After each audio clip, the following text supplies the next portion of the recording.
Yo, what's up YouTube? Welcome back to Tay TV. In my reaction video for today, I will be reacting to 4 main reasons why our food is causing cancer. Please like, share, comment, and subscribe to my channel. Follow me on my social medias below. I greatly appreciate it. Again, guys, please like, share, comment, and subscribe. Follow me on my social medias below. Let's get straight into this video. Again, guys, I know some of you guys are watching but are not subscribed. Go ahead and click that subscribe button for me. I'll greatly appreciate it. Higher consumption of highly processed food is associated with higher rates of cancer, and not just cancer. This recent study looked at 10,000 people and found that those who eat more highly processed food had higher rates of cognitive decline, which includes things like dementia and Alzheimer's disease. Now, in this study that was just published the other day, they looked at almost 200,000 people, and the study showed further evidence that highly processed food is leading to higher rates of cancer. Highly processed food means you take food in its original form and then you subtract some things from that food, such as removing the insoluble fiber, and you also add things to that food, such as adding artificial flavors, preservatives, salts, and of course, added sugar. And 75% of the food in the grocery store is considered highly processed.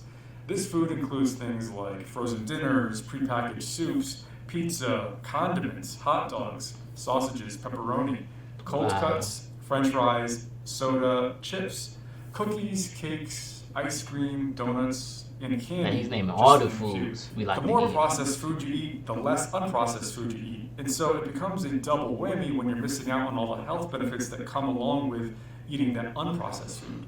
The study that I'm talking about, it specifically looked at the association between ultra-processed foods and 34 different types of cancer over a 10-year period.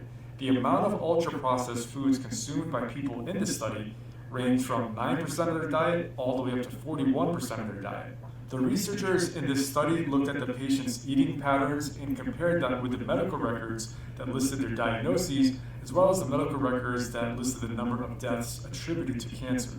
Now, each 10% increase in ultra-processed food consumption was associated with a 2% increase in developing any type of cancer, and a 19% increased risk for being diagnosed with ovarian cancer. Also, for each additional 10% increase in ultra-processed food consumption, the risk of dying from any cancer increased by 6%, while the risk of dying from ovarian cancer increased by 30%. In this study, the people who ate the most amount of ultra-processed food were younger and were actually less likely to have a family history of cancer. This study further adds to the already large pile of evidence, actually over 100 studies now, that higher consumption of ultra-processed food in the diet is associated with higher rates of metabolic syndrome, obesity, type 2 diabetes, heart attack, stroke, fatty liver disease, dementia, depression, inflammation, and yes, cancer. In fact, a 2022 study examined the diets of over 200,000 I'm about to change my eating habits States and for eat up to more 28 healthy. years, and they found that there is a link between ultra-processed foods and colorectal Because I'm not cancer. going to wait till I'm older to eat healthy. I'm going to eat healthy while I'm young and take care of my body while I'm young now. So that's what I'm going to do. I'm not going to wait till I'm older. I'm going to eat healthy now. I actually made a video that talks about the real cause of colon cancer that gets into more of those details if you want to check that out right here. But for this video, what are the reasons that highly processed food is linked to higher rates of cancer? How does that actually happen? Before we get to talking about the food that we're eating, it's also important to know that there are many chemicals or molecules in our environment that make us more prone to cancer. For example, PFAS, or polyfluoroalkyl substances, are a class of more than 5,000 human-made molecules found in a variety of everyday products, including plastic, non-stick cookware, and more. In certain areas, water supplies have been contaminated with these PFASs, and so drinking tap water in these regions is one of the most common means of exposure. Research currently suggests that PFASs are closely linked to a heightened risk of kidney and testicular cancer, as well as endocrine complications. That's why PFASs are also known as obesogens and endocrine disruptor molecules. But what about the processed food itself? What are the 4 main reasons as to why that's leading to higher rates of cancer? Main reason number 1 is that highly processed food contains lots of refined carbohydrates and added sugar. And that's so lots of processed food, of course, a lot of sugar, It's not good is that it makes cells more likely to incur genetic mutations that not only lead to cancer, but promote it. Every day, the cells of our body incur mutations in DNA. This is how cancer starts, and that's what's called cancer initiation. But our immune system fixes those mutations before things spiral out of control. That spiraling out of control is called cancer promotion, and that's the real issue because that's how it spreads and grows. And guess what highly processed food does? It feeds those mutated cells exactly what they need to thrive. Now, over the last several decades, as we generally eat more and more processed food with more and more added sugar, the incidence of obesity-related cancers has gone up. Think things like colon cancer, kidney cancer, pancreatic cancer, and even liver cancer, especially for those who are aged in that 30 to 50 age bracket. So how is it that eating highly processed food like Domino's, Subways, Doritos, Oreos actually uniquely feeds the growth of the cancer cells? Well, the main culprit is the added sugar, which specifically supplies the backbone for the structural elements that allow the cancer cells to divide and conquer. For example, the ribose molecule comes from sugar. Okay. Ribose is what makes RNA, and deoxyribose is what makes DNA. And if you're a cancer cell that is dividing and growing, that means you need a lot of DNA and a lot of RNA. But that's only part of the story. Cancer cells import 200 times the amount of glucose compared to normal cells.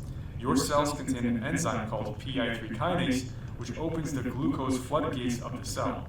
If the cell were to open these glucose floodgates, there would be so much glucose that can be used to fuel the cell without needing mitochondria or oxygen. And this is why it's no coincidence that cancer cells and fetal cells, they both have rapid growth and they have high levels of this PI3 kinase enzyme. So, some very smart scientists asked themselves the question, well then, what if we could come up with a medication that blocks PI3 kinase because that might actually stop cancer? And so came the development of PI3 kinase inhibitors. In fact, some scientists found that if you first cut down on insulin signaling by reducing the amount of dietary sugar and refined carbs, then PI3 kinase inhibitors, they become much more effective. Insulin drives cancer cell growth because it's how the glucose gets into the cell in the first place.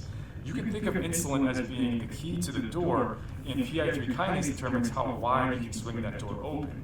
Insulin and PI3 kinase, they work in unison to flood the cell with glucose. But refined carbohydrates and added sugar are not the only reasons that highly processed food increases the cancer risk.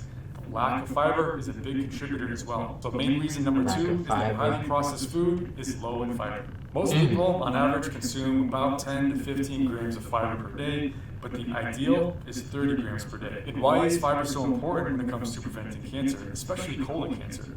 For one, fiber in fact counteracts the effects of sugar.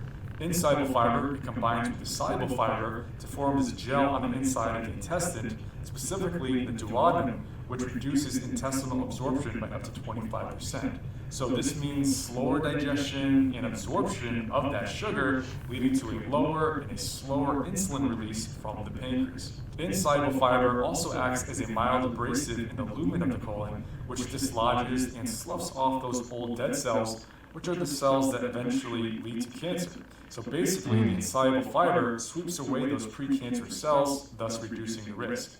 Just know that 99% of the bread that you see in the grocery store claims to have a lot of fiber, but that's soluble fiber that they add back to it after that wheat has already been processed. You can't add back the insoluble fiber, the bran part of that original wheat kernel. It's gone forever. So, an example of unprocessed bread would be something like Ezekiel bread, which has to be kept refrigerated to keep it from spoiling. Okay, main reason, number 3, nitrosamines. So let me ask you, is the meat that you eat, if you do eat meat, is it processed or unprocessed? It's estimated that for every 50 grams of processed meat consumed per day, the risk of colorectal cancer rises by about 16%. Long-term consumption of processed meats is strongly correlated with an increased risk of colon cancer, especially for the left-sided part of the colon, so the left-sided tumors, mainly because processed meats contain nitrates and nitrites. Nitrates and nitrites are the preservatives in cured meats like bacon, salami, sausages, pepperoni, hot dogs. They prolong a food's shelf life and they give it an attractive hue, but here's the problem. Nitrates turn into nitrites, which react with amino acids to form nitrosamines, which then react with nitrogen to form nitrosoureas. Nitrosoureas are among the most potent carcinogens in existence.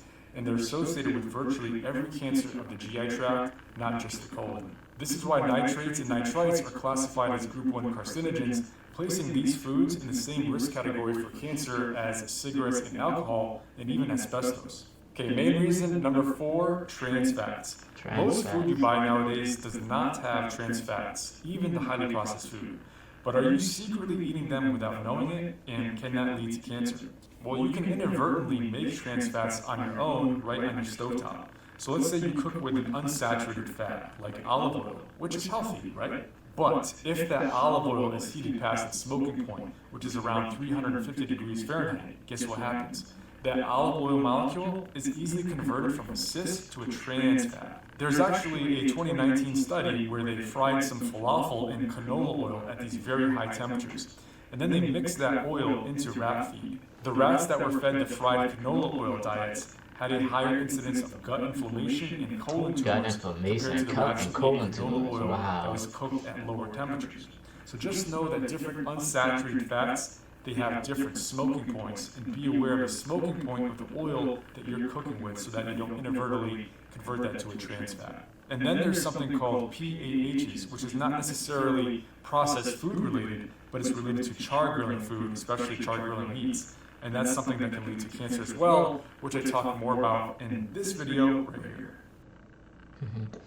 This is it for this video. Please like, share, comment, and subscribe to my channel. Follow me in my social medias below. This was a good video, and you guys just be careful and watch the foods that you eat. Thank you. Please like, share, comment, and subscribe to my channel. Thank you.